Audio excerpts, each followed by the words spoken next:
I want to start off this video by saying I apologize for the inconsistent uploading schedule we recently had.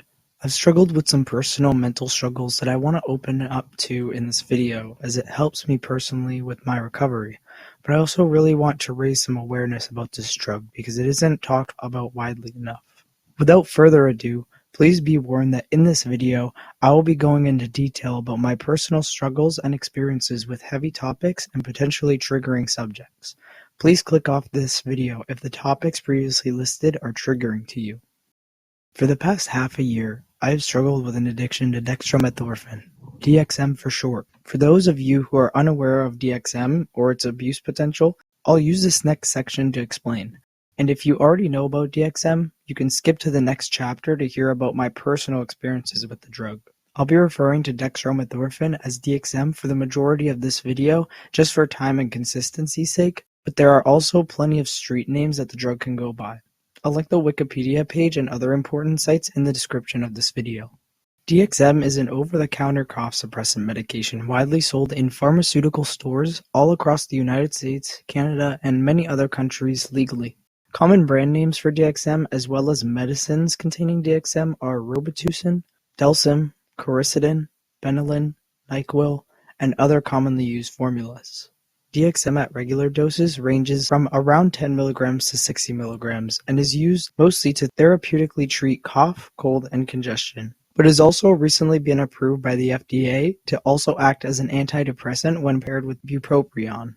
Codeine, an opioid that was previously also used as an over-the-counter suppressant medication, was previously restricted to being prescription-based usage only due to the high abuse and addiction potential, and in turn, DXM became widely sold as the new common replacement. DXM, however, is also susceptible to abuse and both mental and physical addiction. In higher dosages above the recommended amount, DXM is classified as a dissociative hallucinogenic. Effects when used recreationally generally involve euphoria, dissociation, confusion, hallucinations, rapid heart rate, vomiting, etc. We will cover the effects I experience when we get there. Now personally, there is a leveling system by many sources as a measurement of how intense an experience can be by amount of dosage called plateaus.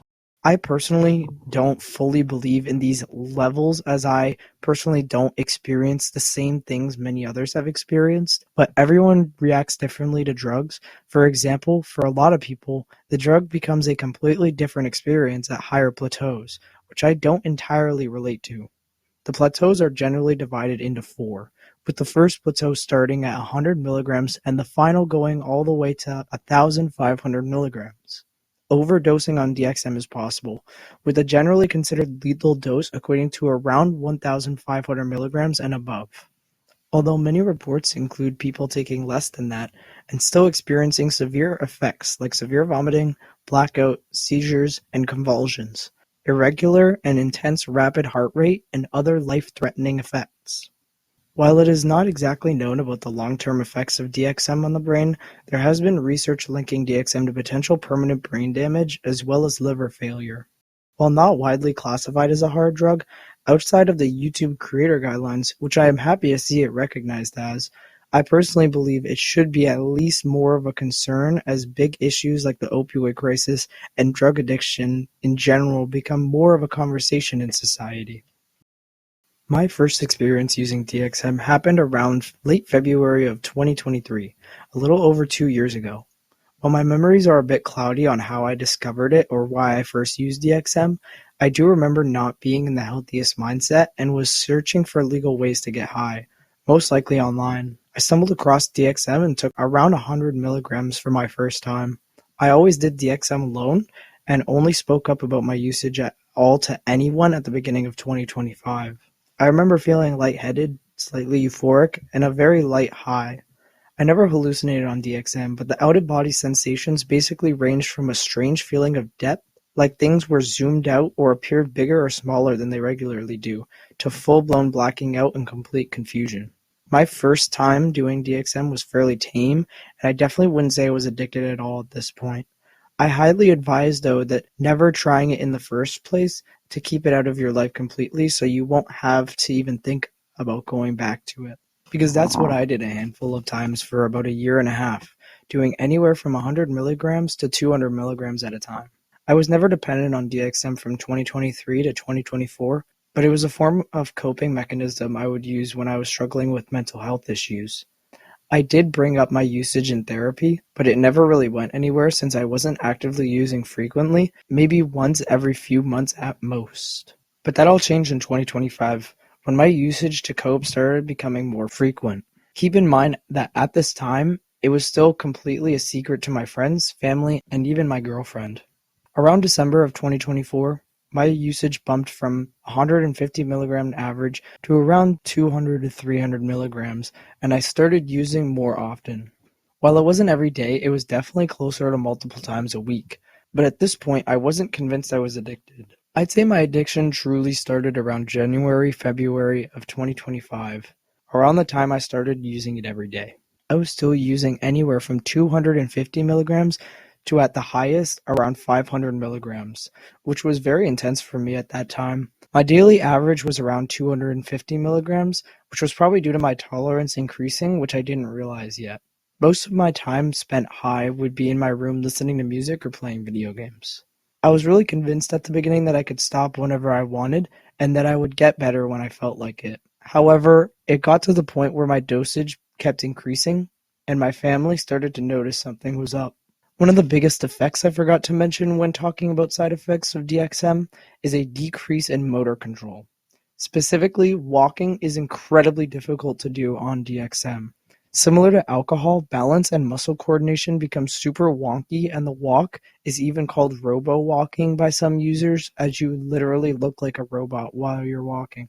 I finally found out that I was addicted when I realized that I was finding pleasure in incredibly strange aspects of DXM. For example, simply buying and owning bottles and pills felt so rewarding that it almost became impossible to control impulses to buy it. Around March of 2025, after an experience on 500 milligrams that somewhat blew my cover to my parents, I came out to my dad about my drug addiction before they asked about my weird behavior or searched my room. I told my parents that I was done with drugs and I wanted to stop for good and go to therapy. That was true at that time. My parents were obviously concerned, but they were supportive of me trying to get sober and decided to help me stay that way. I also told my girlfriend and a few of my friends that you may know from this channel. For what I thought at this point would be the end of my addiction, I went around 3 or 4 days sober before relapsing my first time. That leads us into the next chapter, which I will restate the warning given at the beginning of this video as well as in the description, that the next part of this story is the most sensitive and potentially triggering part of this video, and the topics covered will be relating to those of suicide and self-harm. There will also be topics like vomiting and illness-related symptoms and other potentially disturbing themes that might not agree with all viewers. If you want to skip this part, I will link in the chapters in the description where to skip to if you do not agree with any of the topics listed. My first relapse happened sometime in March or April of 2025. This was a horrible day for me, potentially traumatic not just for me, but for any of my family members, friends, and other people close to me during this event. That day I had the stupid idea that I was going to take 700 milligrams, the most I had ever done in a single dose. I mentioned that I had previously taken 500 milligrams in a day, but this was not one single dose and was taken throughout the day. The first dose being 300 milligrams and the second being 200. Redosing, in comparison to single dosing the same amount, gave me different experiences. Taking an amount spread out over a day typically didn't hit super hard and instead typically just made the same effects last longer. Taking a lot at once was a completely different situation. While I can recall certain moments from this day and will try to include as much as I can remember, I blacked out multiple times and was in an intense state of near full mental paralysis and confusion, similar to those which you might know of as a K-hole, which is an intense dissociated state caused by ketamine. The first thing I remember was coming up, and for some reason I had this dumb and strange feeling that despite taking so much, I wasn't going to feel much from it. After sitting on my couch for a bit, the next thing I can remember is falling on the floor of my room and vomiting all over the floor. I attempted crawling to the bathroom, which caused my mom and brother to hear me puking everywhere. I remember falling into my vomit, and the next thing I know I woke up on the floor in my bathroom. I throw up again in the toilet, but my vision is blurry at this point and I can't really make out any of the things around me. I don't remember all the times that I threw up, but my family informed me after that it was around 6 times. I do remember throwing up once more in a bucket I was given, but any time after that I have no recollection of. Most of the rest of the day I spent laying on my couch staring at completely nothing. I was asked certain questions like what did I take, how much did I take, at some points during that day, but I had a lot of difficulty answering. My heart rate was incredibly fast, and I experienced intense dizziness and loss of motor control trying to walk. I had to crawl everywhere, and most likely look like a zombie to anyone who saw me. I barely slept that night, and had a very deep talk with my parents the next day. That morning I woke up around 4 a.m. with an anxiety attack and my heart racing. I could barely catch my breath. That lasted around 30 minutes, when I proceeded to cry to my parents directly afterwards, something I typically am incapable of doing. That morning I tried to eat, but had very sharp pains in my mouth from all the throwing up I did, as well as completely liquid diarrhea and stomach pain, intense brain fog and dissociation, vision blur, and no real want to continue doing DXM. That mindset didn't last long, but began to open up my mind to how bad my addiction had just gotten at that point. This unfortunately wasn't where my story ends. My one and only attempt at suicide that I've ever had in my life was a few weeks after this day. I say attempt with slight air quotes because while I did not successfully attain the amount of DXM that is usually required for an overdose, roughly 1,500 milligrams, I spent any money that I had left on what I calculated at the time to be the most DXM I could afford, which was around 1,050 milligrams. Rewinding back to around 4 days after my experience taking 700 milligrams, I started using DXM again nearly every day in secret. I remember one time that I was high, the day before I attempted.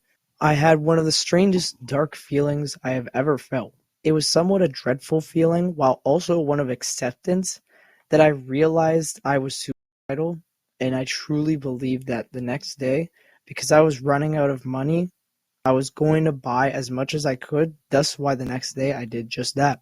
That day I truly did not care anymore about if I was taking an amount I could handle, something I was previously very careful about.